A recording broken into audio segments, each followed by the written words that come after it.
Olá! Dando continuidade à conversa que nós tivemos com o poeta Armindo Trevisan sobre Clarice Lispector, ele que se correspondia com ela por cartas e a quem ela dedicou pelo menos duas crônicas, ou referiu em duas crônicas, ele responde hoje então a essas duas perguntas. A primeira: qual a sua opinião sobre a obra literária de Clarice Lispector, sobre o que ela produziu?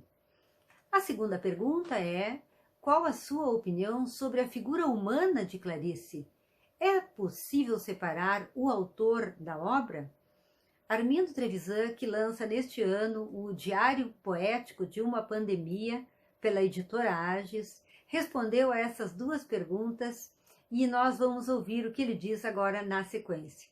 Desde já eu agradeço imensamente a colaboração dele aqui nos nossos drops de Clarice Lispector, que enriquecem muito esse conjunto de homenagens.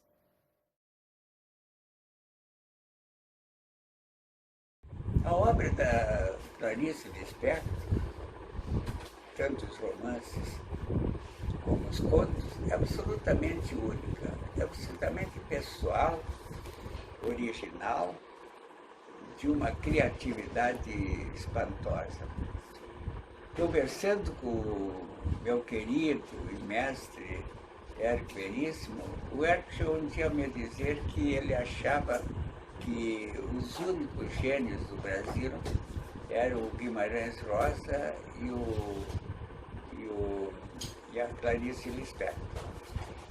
Então, nesse sentido, a Clarice acabou se impondo, mas não só aqui no Brasil, se impondo no mundo inteiro como uma das maiores escritoras mulheres. Eu não digo femininas porque, a rigor, o mundo feminino dela está embutido num universo maior, está embutido na realidade, na busca de sentido humano da vida. Então, a Clarice é uma mulher escritora. Não acho ela uma mulher feminista ou feminina, no sentido que hoje dão.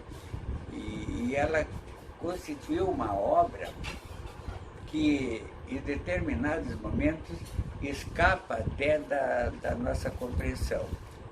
Eu, às vezes, vou ler livros reler livros da Clarice Lispector, e eu vejo que nós ainda não penetramos no mundo total dela.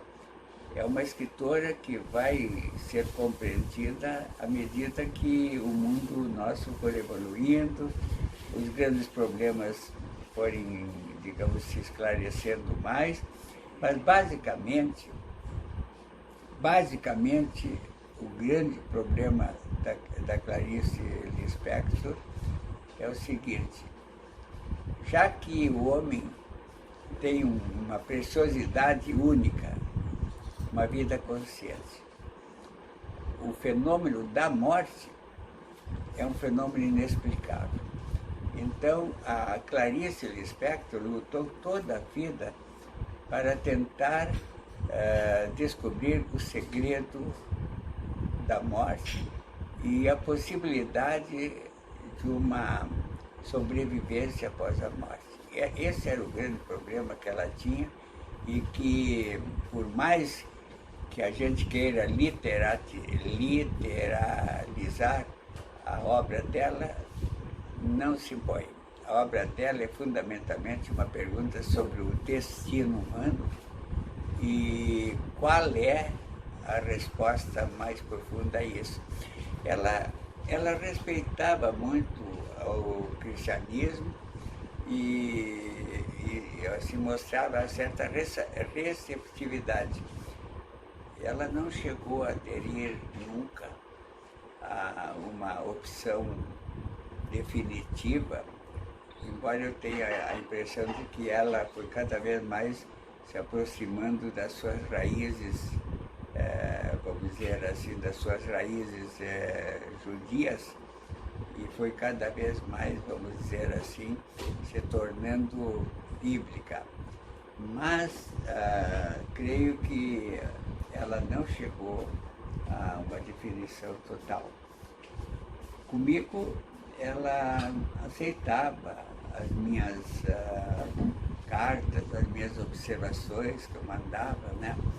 E por isso a nossa amizade sempre foi uma amizade muito, digamos assim, não digo íntima, porque para ser íntimo dali é preciso mais contato, e eu só tinha os contatos das viagens quando eu ia para o Rio de Janeiro, ou quando ela aceitou um convite aqui do Sérgio Ribeiro Rosa, que tinha uma revista chamada Revista Contemporânea, e veio para cá. Mas aí, como o Érico Veríssimo tinha profundas, digamos, objeções ao Sérgio Ribeiro Rosa, ela me pediu que acompanhasse o dia inteiro que ela passou aqui no Rio Grande do Sul. Então, ao contato com ela, fomos até almoçar no antigo restaurante Napoleão, ali do centro, e ela deu entrevistas e tudo, né? Foi muito interessante. Obviamente, esse encontro aprofundou a nossa amizade, não é? Que continuou até, diria, a repentina morte, precoce, pelo menos, morte dela, creio que foi em 1975.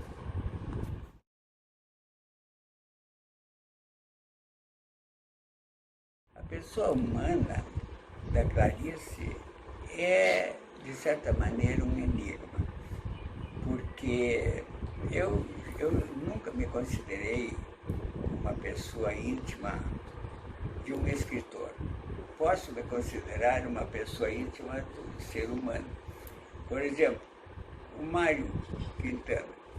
Eu nunca me considerei diretamente um amigo íntimo dele, porque eu tinha que manter uma conversa superficial com ele, e quando ele abordava um dos seus assuntos existenciais, eu não tinha nada que dizer, eu só podia animá-lo a ler. Me lembro que um dia ele me fez umas confidências muito graves e tal. Eu recebi as confidências, mas no fim, eu dizia para ele, como eu não sei até que ponto tu aderes à mensagem e à pessoa de Jesus, eu não tenho coragem de te dizer nada sobre isso aí. A mesma coisa era com a Clarice, só que com a Clarice, não sei porquê, eu me sentia mais livre para dizer isso aí.